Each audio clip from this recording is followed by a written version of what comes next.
Good evening and welcome to In Focus. I am Ethan Tashovia as always. Now, tonight's discussion is quite unique on this show itself, and it's powered rather than brought to you by Rwanda Environment Management Authority, where we are tackling a number of issues regarding environment and, of course, sustainable cities, what most call green cities. Did you know that actually Rwanda's population density across Rwanda has the highest across Africa, with over 460 inhabitants per square kilometer, and the annual urbanization rate of 4.5%, well above world's average of 1.8%. The fifth state of environment report released by Rwanda Environment Management Authority, REMA, in 2018 shows that only 16.6% of Rwanda's population reside in the urban areas. Rwanda seeks to achieve 35% of urbanization by 2024. There are quite a number of statistics that show how Rwanda's urbanization rate in terms of population has been growing. And we cannot grow, if we want to go that way, without looking at how green we can be, how sustainable we can be, and how inclusive we can be on matters environment. Tonight, I'm joined by experts on environment and housing to tell us how green construction could deliver affordable and sustainable housing in Kigali and in other 6 secondary cities. You know them. There is Musanze, there is Rubavu, there is Nyagatare, there is Muhanga, and there is Huye. And then, but you know, that's all that we are not going to discuss here. All matters regarding housing, regarding sustainability, regarding green growth, we are going to be tackling them tonight on this show. So, start sending in your questions, your comments, your opinion. And now, I'm going to introduce my panelists.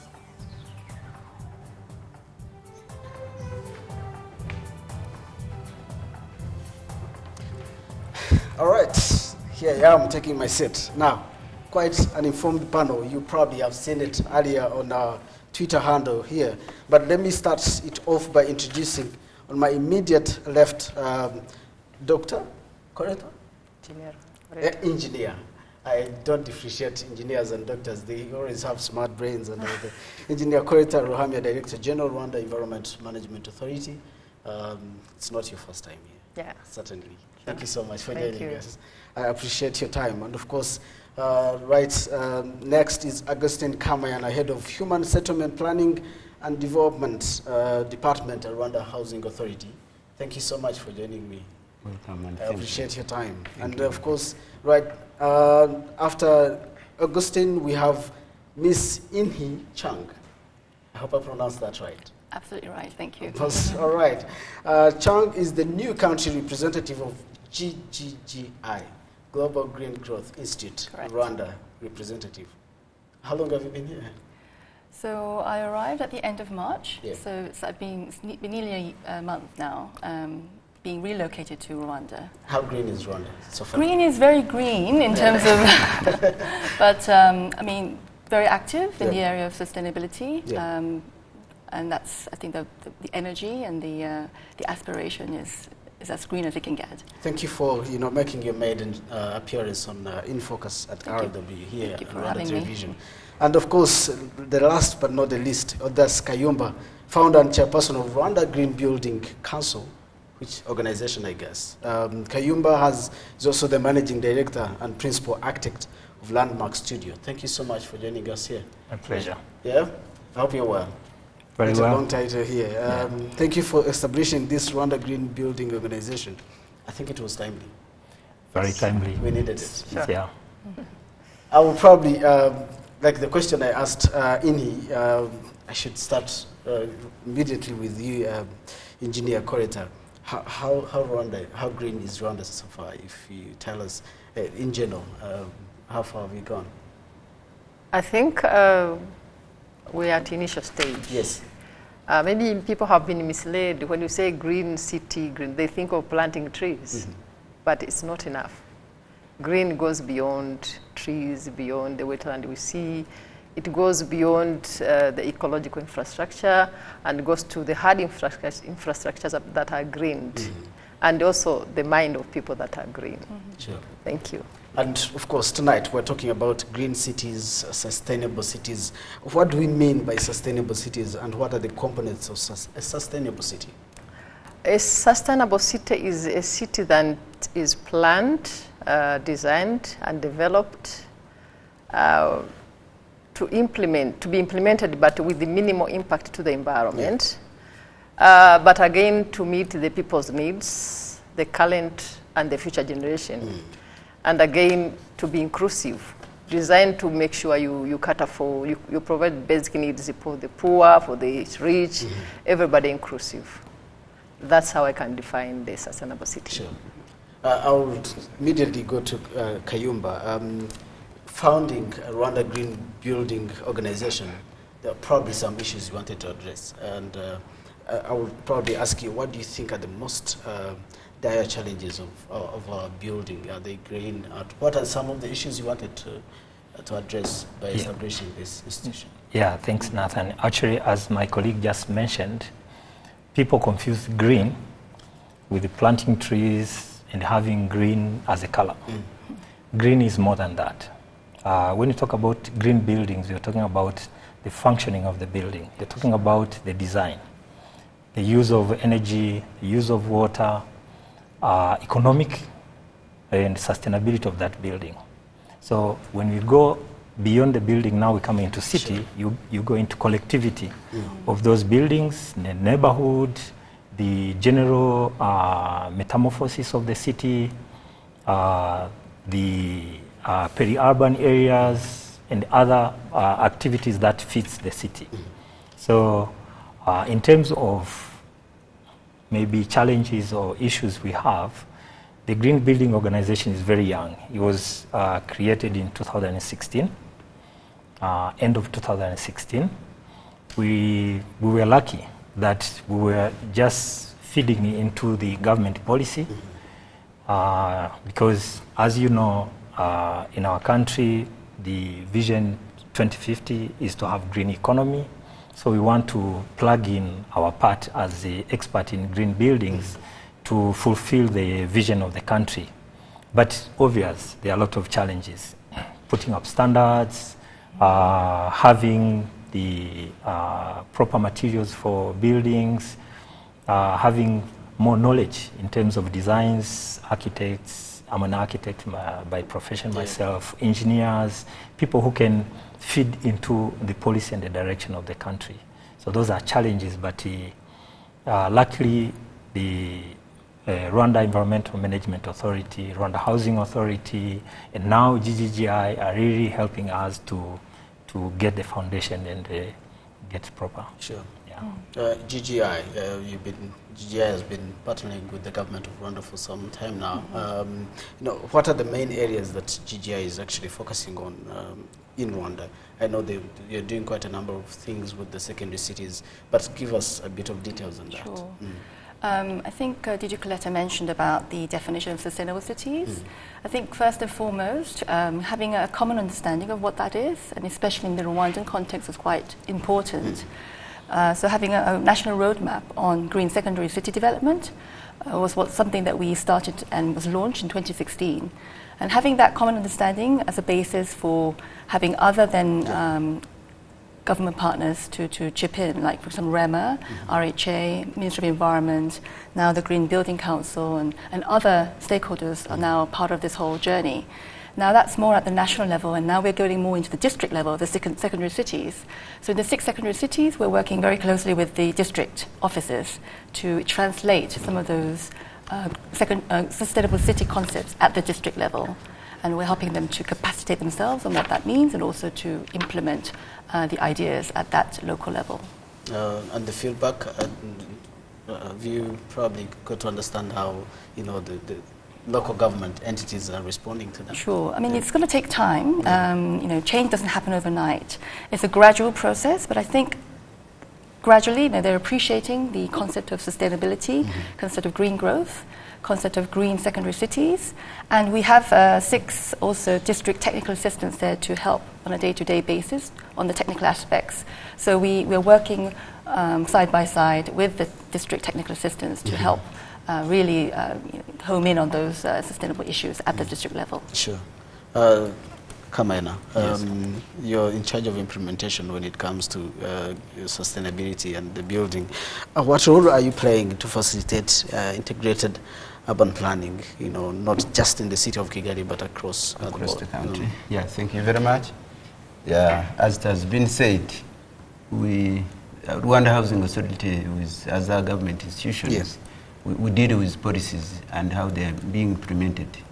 So we have the strategies and policies in place, which now are being monitored, how they are being implemented. We are talking about the master planning, as my brother Kayumba said, yeah, the City of Kigali master plan, which is under review. Secondary city master plans also being reviewed, yeah, which will come up with detailed physical plans, so that in their designing, they would be indicating what to be done here and there. We are also handling the sensitization.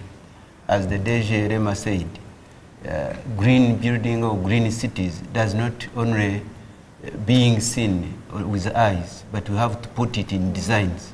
When we are talking of green buildings, we are talking of how efficient the energy can be done, transport in cities, in urban areas, green villages. We have started designing green villages, starting with the IDP model villages. We are training different staff from districts, from secondary cities. So we are having a lot that is being prepared, so that as we are getting the master plans, then these master plans can be an easy tool for implementation towards the attainment of the green city development. Possibly I can say, when we are talking of cities sustainability, we talk of how resilient they can be to the pressures. When we are talking of the pressure, we talk of population. You said Rwanda is the most dense population. We talk of job creation. So when we are talking of job creation, we come in with the green economy and the green jobs. So when we are having these secondary cities being developed according to the master plans, we also create jobs. So these jobs must come in with that kind of green resilience. We are talking of our country being hidden. We are having a lot of hazards, especially the landslides, the swamps which are just flooding. So when we are talking of designing master planning, we talk of how we can make these cities resilient towards those pressures that can affect and can cause poor development of our nation and our cities. Yeah, thank you. He talked about a number of challenges, landslides. Of course, there is also that pressure. But what do you think are the most challenges that we face as Rwanda in terms of urbanization that have probably hindered our sustainability or sustainable growth? Thank you very much. I think your first question, when you asked me, you said I should also tackle the components of the sustainable city. And I think that's where we have challenge, because those components are not well captured, designed and implemented. As Kamayana said, we have cities, we have population growth in our cities, but how are we prepared? How have we planned to green our hard infrastructure, but again, consider the ecological infrastructure, as I stated when I said. When I talk about ecological infrastructure, those infrastructure that are nature-based, normally they can provide functions as hard infrastructure. Sometimes, I give an example like the healthy hills. You can see the Rebero and the Jari, and I'm giving an example from here, Kigali. Within Kigali. Yes, the Jari, the more Kigali. You see those areas, we need to see them. I mean, not people climbing and putting some houses. At least be managed in terms of being green and minimize the flow of water when it rains, and avoid or prevent the flooding. Yes. So you also look at the infrastructure that we have, the hard ones, the houses, the roads, how are they designed, what materials are used. Those are the components that we need, those infrastructure, but are green. I give an example of where we need like to have the pavements with some pores that can also allow water to penetrate. Because as we construct our roads, we construct our houses, we pave our the area where our houses are. We provide again that the water that we have nowhere to go. So they will just have, you are creating the water flow that is beyond what we can control in our nature. So we need to consider all those elements. Sure. So the challenges we are having, of course, is we don't have those components that are clear, and people are increasing. The population is increasing, coming to Kigali. They actually go and live in those wetlands that could have used to receive that water, and you experience flooding and the like. Talking about wetlands, how far with the evacuation? We are trying. Yeah, people are getting out of the wetlands. Sure. Now, I want us, I think by the end of this show, I want us to make sure that, you know, a certain Muturaje somewhere understands what they need to do for their houses to be green. But also, you know, a property owner or property developer in Kigali or in Musanze or Rubavu, to be sure that when I'm building a flat somewhere, it has to have all these components. Kayumba, this has been a challenge. You know, property developers not going by the needs of the architects, and then we see substandard structures in terms of greenability or sustainability, for that matter. Help us understand what should, in this era, what should you know, property developers look at in terms of sustainability? Yeah, thank you. When we started the Green Building Organization, together with the Rwanda Housing Authority and the Rwanda Environment Management Authority in support of GGGI, we had a clear indication of where we want to go. The first thing we did is, how are we feeding into existing structure and policies? And we realized that we needed to connect to the communities. We needed to connect to people, to developers, and so on. So the first thing we went on was to come up with what is really green to a normal developer. How do we attain sustainability in terms of someone who's looking for a building permit anywhere in Rwanda? So together with the Rwanda Housing Authority and the GGGI and REMA, we have already come up with a minimum compliance. So there's a proper document now on how one can understand that if I'm applying for a building permit, these are the criteria I'm going to use to have a minimum compliant for a sustainable or green building. And luckily, this month, this minimum compliant policy was passed by the cabinet. So now we have a gazetted minimum compliance for green buildings in Rwanda, and it has been inserted into the system for application of building permit across the country. We are about to start testing it. We know it's not easy, but the good thing is that it is plugged into the system which was there before. When you apply for building permit in Kigali, there are criteria which you have to fulfill. When you are applying for building permit outside Kigali, there are criteria which you need to fulfill. So among those, there is a minimum compliance for green buildings. Yeah, so I would say we're about to start. It hasn't been tested before, but with the passing of the green building minimum compliance now, we are okay. Yes, that's excellent. But why do we see property developers not agreeing with the architects and designers and engineers on greening buildings and greening structures around Kigali? What has been the challenge? I know it's been Actually, a conversation going on. It's not even very difficult. You know, having a sustainable building doesn't mean having difficult conditions. That's why we call them minimum compliance. Orientation of the building. You make sure that you orient it to the position where there will be a cross ventilation.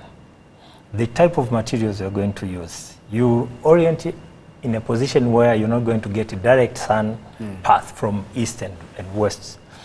The foundation, the materials like using local materials and so on and so forth. So they are very minimal. There are things which we have been doing, but we didn't know that we can qualify them as part of sustainable.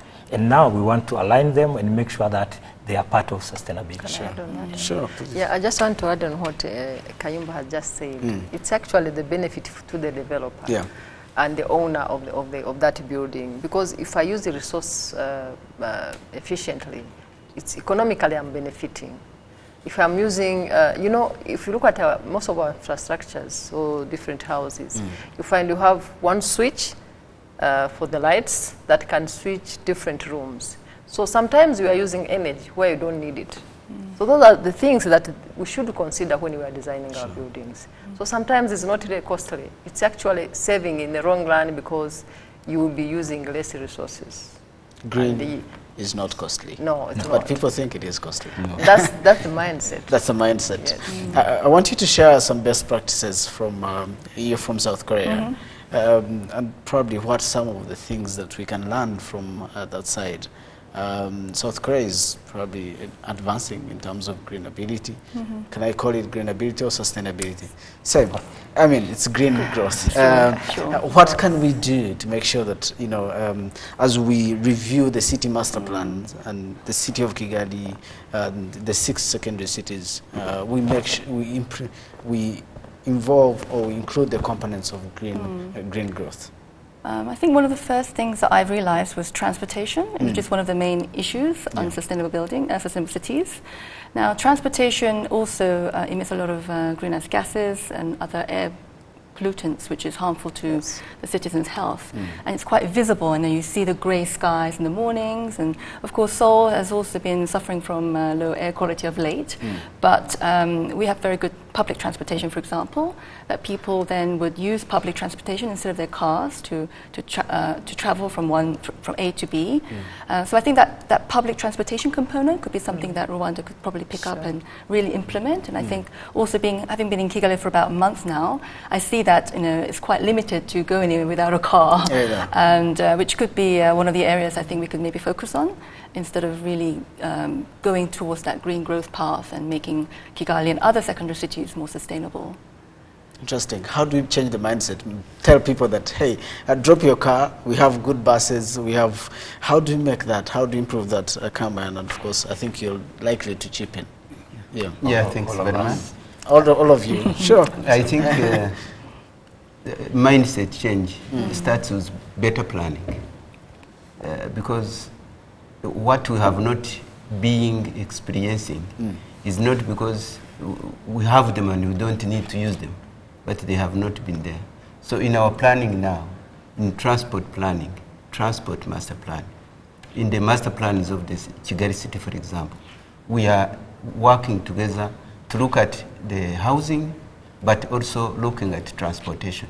So in transportation master plan, we have to capture where we shall be using maximally the public transport means. Yes. Again, we shall look at affordable housing as possible. I know you would ask that one. Affordable housing. So affordable we're going to talk about that, but let's talk about transport first. But now when we are planning for houses being in one place, looking at how people would be densifying, building going upwards, so that a small area can accommodate very many people. That means public transport becomes easier, because a bus can come and take more than 200 people at a go from one place. So that meaning, if you are planning for settlement, you plan also for transportation. That's when public transport comes in easily. And when you are planning for offices also, as we are doing now, people can come from where they are staying to where they are working easily using public transport. So I think in our planning, as we are saying, we are capturing that. Then we shall even put in much efforts in investment to get those public buses. Possibly we shall even come up to the rapid bus transportation, where we shall not be using fuel, possibly we shall be using electricity and other means. So I think, as it has been saying, we start with planning, then we go on educating. We educate the business people to chip in their money to bring buses, but also the government institutions to come up with the facilitation so that everything can come up in harmonization. Probably public institutions should start, you know, putting buses together to transport their employees you know, from home to work and then work to home. And roads, I think roads must also be available. So roads. that a private person brings in a road, a bus, when there is a road, and when where there are houses, people staying together, so that everything can move together. Public transport. Yes. It's quite a challenge when people still think that, still see a car, a private car as an asset rather than an environmental liability, right? So what do we do? How can we change that to make sure that the people start jumping on the buses and make sure even that buses are comfortable for people to use? It's possible. It's just the mindset, and it takes time to change. But if all of us, when we go outside, in those cities that he's telling us, we jump into the bus. I've been there, and I use the bus. Yes. Quite comfortable. Very comfortable. Yeah. So what we need is to provide that comfortability to our people. And then if I jump in, you jump in, he jumps in, people will come and join. It's possible. Sure. You have something itching. I think these are wishes, but how we put into action is the problem. We need to fulfill a lot of things that will help us to be successful in terms of public transportation. First of all, when you look, we take an example of Kigali because I would say it's the only city which is, you know, fulfilling all conditions of a city. For Rwanda, it is too scattered. And our master plan, since 2013, have been talking about densification. But we don't densify. We still, you know, sprawling. Meaning Kigali has gone as far as Kabuga, yes. Kamonyi, I guess now. Yeah, Kamonyi. We have a natural boundary there of Nyabarongo. Yeah. But when you go on the other side, it's growing and growing. Yeah. So we need really strong decisions to stop the sprawling of the city. I'm a part of the team that is reviewing master plan, and I think we should start by stopping the sprawling of the city to make sure that we can afford the infrastructure. You know, taking roads to all those people who are growing, taking electricity, water, and so on. It costs more. Today, I read a Twitter which was talking about comparing two cities, Barcelona and Atlanta. Barcelona is 1/50 of Atlanta, and they have the same population. Of course, we all know America is not sensitive in terms of public transport. They can afford to sprawl cities. So imagine the amount of energy the city of Atlanta uses compared to Barcelona, which is compact. And there, people don't use their own transport. In Barcelona, people use public transport, as we know most of the European cities. So we need to copy the best practices into those cities which are compact and they are successful. And Kigali is still virgin. Yes. We can do whatever we want. If we manage to condense it, we can get almost what we want in terms of sustainability. Sure. Yeah. Thank you for revealing that you're part of the people that are reviewing the master plan. So, if I may add just one thing about Korean experience. The reason that I get on a bus in Seoul, for example, is time.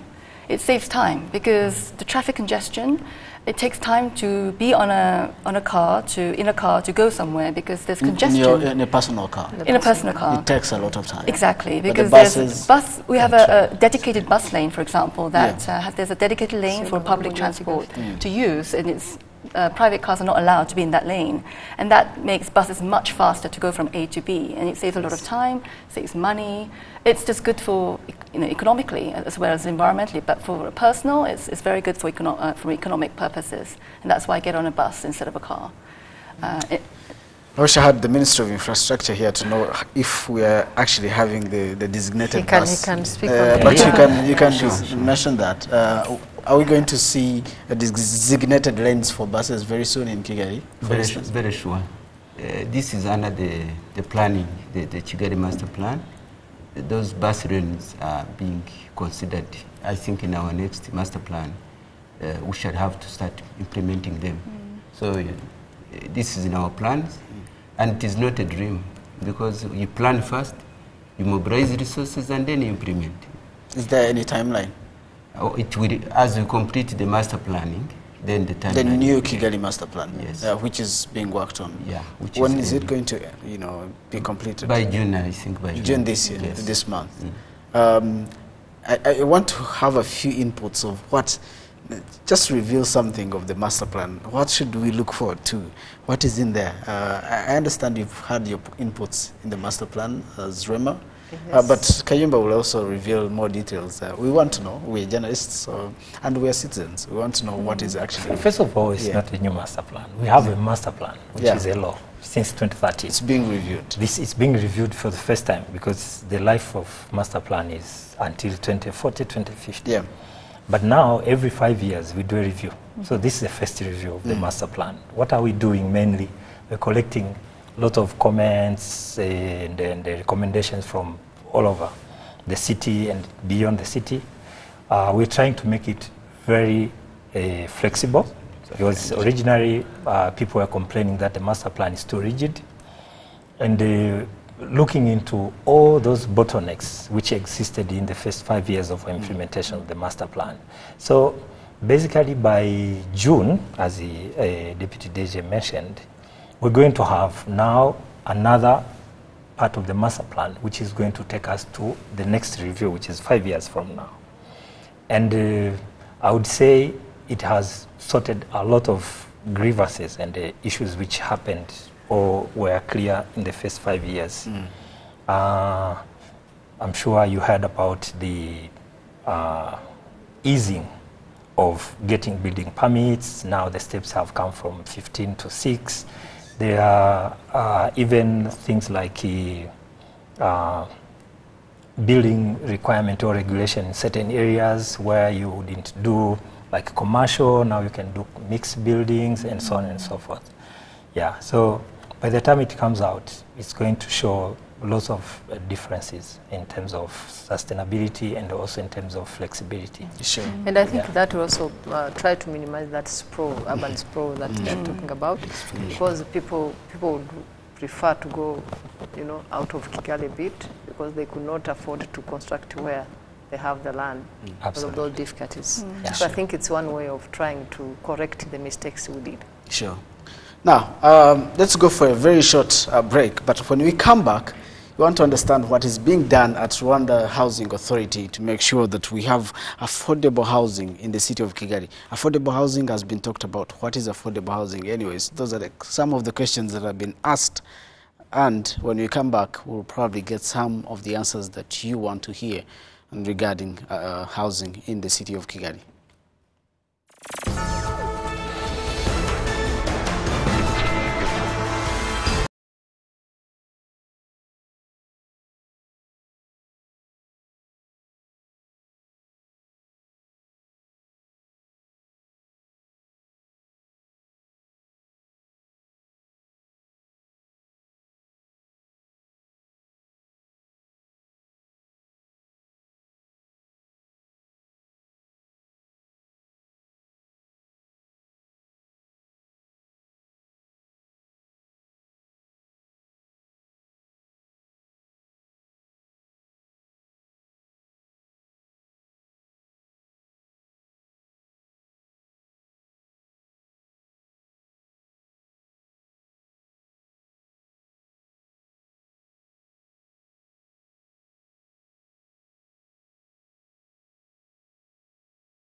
Welcome back. It's In Focus here on Rwanda Television, and we're talking about sustainable or green cities and how can they be green, how can they be affordable.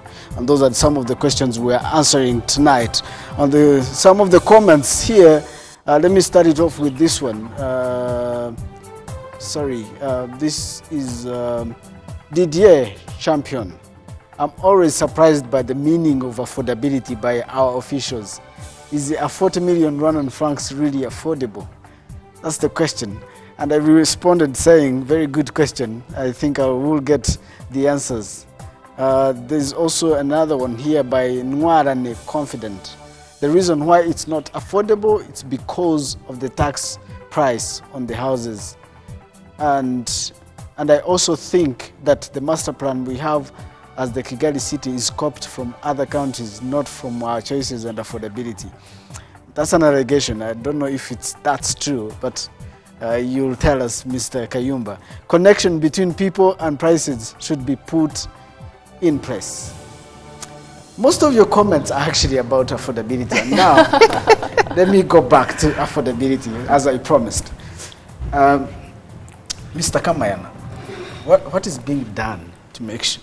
First of all, what do you consider affordable? If you're talking about affordable housing, and you'll tell us what is being done to make sure that someone who is earning a minimum of 200,000 Rwandan francs or 150 gets a decent home for him and his family, or for them, for themselves. Yeah, thanks very much. The word affordable home or affordable house has been misinterpreted.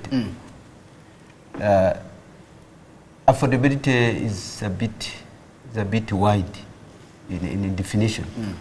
But from the government point of view, I think when the policy for housing policy, when it was being reviewed and affordable housing program was put in, that was around 2015. That's when from 2015 the government started entering deeply into how the gap that was being observed in housing can be filled in. So that's when we looked at how can these people from low and middle income earning get supported to have a house or a home that fits his or her income. So that's how government started putting regulations and even the policy after being reviewed.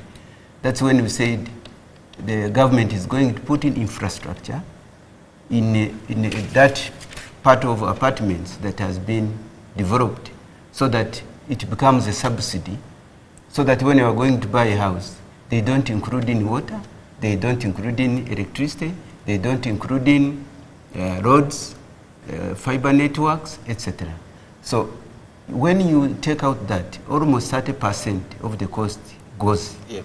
So when a house, for example, which could be costing 20 million and has just benefited from the subsidy, you deduct 30%. Now today we have, possibly have jumped, we have acquired affordable housing fund, which was not there at first. Nice. So now the fund is there. Yeah. So when the investor is coming to invest in affordable housing, he gets the soft loan to construct houses. He uses the affordable construction materials made in Rwanda. Then he gets the subsidy on infrastructure. So I think from the Prime Minister's instructions, the low-income earning person, we start from 50,000 per month, earning per month, or 50,000, to around 800 for that person who earns 800,000 per month. So that package, which is between 50,000 to 800,000, they can get a home.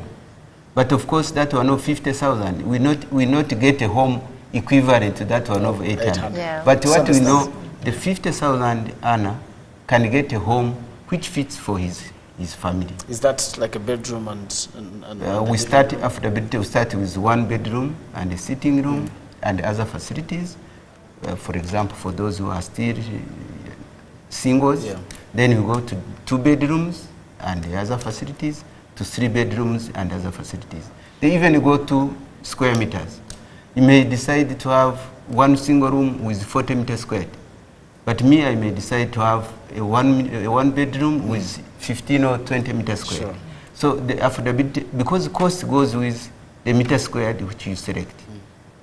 So when you are talking of affordability, then we look at the funding which the investors use to build the house. We look at the subsidies the government has put in. We look at the size of the house which you have chosen. Then we look at what you are going to be paying per month, because we give it even a period. You can decide to have a house and pay it for 10 years, for 15 years, for 20 years. So depending on the contract you will sign with the bank and the constructor, then it makes it affordable. So when we look at this, the earning, you can even go to just being in a house without paying for it in a way that you will have it at the end.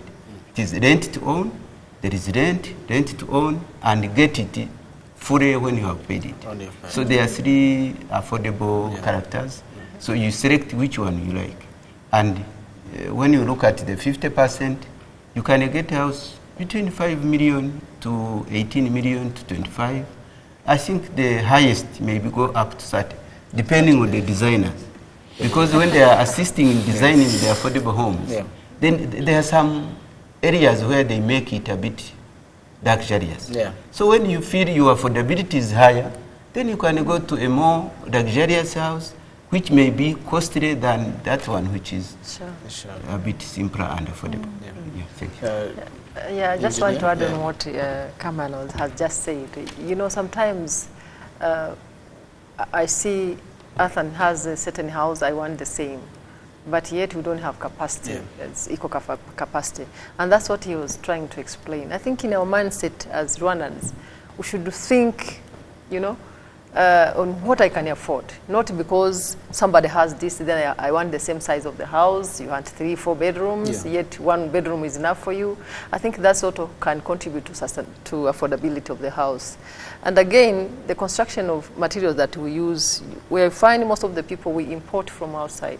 But yet you have local materials that we can really use, and that contribute to the minimization of carbon footprint. When we say carbon and environmental footprint, we also consider things that we are using, and yet we have been we imported it from outside, and yet we can have our own locally made, and I think that is part of Made in Rwanda that we are trying to promote.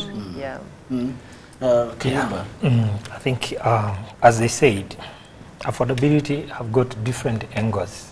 First of all, to me, I would start by saying it's not necessary that everybody should own a house. Already? Not at all. People want to own houses. Absolutely. But it shouldn't be 100%. I want to own a house.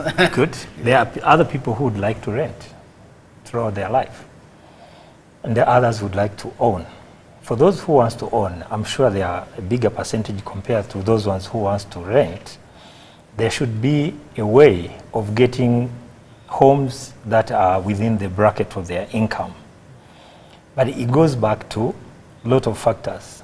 There is a big issue of land, which I'm sure now Rwanda Housing Authority have kind of sorted out for Kigali by identifying some zones and then securing land for people who develop affordable housing in there. But a big critical part is on materials, the use of materials. When you import materials, they're expensive. Of course, local ones are expensive too, but in terms of sustainability, we are reducing carbon footprint and we are creating employment to our people. For example, in expos, there have been the show of a house which costs 10 million. And it's a 2-bedroom house with burnt bricks, a modular, and this is affordable to people. When you say 10 million, of course, people would see it as a lot of money, but it is within the bracket of affordability, because I think according to the policy, affordable housing is between 15 to 35 million. So when you are within that area, you can afford to get a loan from the bank and pay it long time. So if we manage to secure land, then we test our own materials, we minimize as much as possible importing, and then use our own local materials, we can get into affordability. Sure. You probably share some of the things that GGGI is doing to make sure that as you support the government in greening our cities, there's also that component of affordability. But I'm sure there's some affordable housing projects in South Korea. What is the range, and what are the considerations when these affordable houses are being or projects are being put up? Just starting with the GGGI support, the definition of sustainability actually includes the social component, very important, inclusiveness, affordability. So that's a big component of sustainable cities and sustainable buildings. And I think as DG Rema and our colleagues have mentioned already, the fact that you source your materials locally, it contributes to not just the affordability, but also environmental sustainability. So that's something that we should also focus on. And then just in terms of the Korean way of doing affordable housing, I think housing is one of the prickly things in Korea as well. It's very expensive to own a house. Not everybody owns a house, nor can they own their house in their lifetime, and that's just a fact. So what the government's been doing is they have been creating special policies for, let's say, newlyweds, special brackets of housing that's just can be only accessible through the newlyweds. So there's some criteria whereby people can apply for these sort of council houses or government built houses. So there are government corporations that just mainly focus on building apartments and houses. And in Korea, as you may know, it's apartment buildings in general, and they also cost a fortune. So there are special policies in place where that's supported, and some people who own maybe 2 or more houses are then discouraged from purchasing additional houses. So there are some policies, some strict policies in place to make that happen. Quite an interesting revelation there. Newlyweds. We have many newlyweds in Kigali, in Rwanda, and it's within our culture. And I believe it's a very good thing to look into, probably for the government to establish apartments, and then if you're newlywed, like she said, you and your wife or you and your husband, you can go to the city authority and then you sign an agreement with them, and 2 bedrooms, they're enough, or 1 bedroom is enough for the. I think it's quite something that the government should look into, right? Yeah. Thanks. We did mention something like densification. Densification is where we can use small land and you construct houses going up, so that we use small land and we occupy it with very many people depending on our population. So this is the kind of in our affordable housing programs, we have, as Kaimba said, we have secured land. Government has secured land in Kigali city and even in secondary cities. So we are getting developers who are coming up with good designs and will be going up using those apartments. So in the apartments, the designs are there. With, I did say, 1 bedroom, 2 bedrooms, 3 bedrooms. But in these ones, we shall be having all those social sects which can be captured. The newlyweds, the singles, the elderly who can be without very many people in the family, so can have accommodation in those houses. So I think in these areas which you have secured land and which you have even secured the investors, we are talking of, we started with a pilot in Kabuga with Abadahigwa, these are reserve force people, who constructed houses, and they were sold at 18 million each house with 3 bedrooms. So these ones were completed and were sold.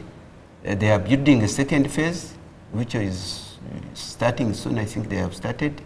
We are having Busanza, we are having Ndera, we are having different sites which are now being in progress. We are having Batsinda 1 and 2. So we are having other sites which already the city of Kigali has acquired land and has already negotiated with investors So they are starting these apartments. So we shall solve the problem of densification. We are putting in our master plans how the rapid bus transport will be reaching that area, getting people to where they are going to work. We shall even stop the urban sprawl, because people move to Jesera and other areas because they need to go and get land and start constructing there. But taking water, taking electricity, taking roads, and even having other services, security and other things. So it becomes more expensive than having people accommodated in a smaller area with the apartments. I think what we are saying, possibly we delayed in starting, but in this planning, the new master plan of City of Kigali, and with different investors which you have already acquired, even in secondary cities, I think within a short time, we should have a solution to most of the problems we have here. Yes. I want to bring in another component in this discussion of wastewater management and solid management in the city of Kigali. This is quite a challenge. There's some areas where you go past, like around this time, and you're like, why did I just smell? And it's quite ridiculous. And it falls within your mandate, I guess. Not within my mandate, our mandate. Well, as regulators, yes. And what is happening? And what is being done? And I was afraid that we are going to live here without mentioning. No. Because people are focusing on houses, and that gives the impression why, people are looking at where can I sleep today and tomorrow, but without thinking on where the water used, where did that water go? Exactly. And that is the issue. And we don't have a central sewage system in Kigali. Yeah, we don't have a central sewage system, and we know that, but it's in the plan.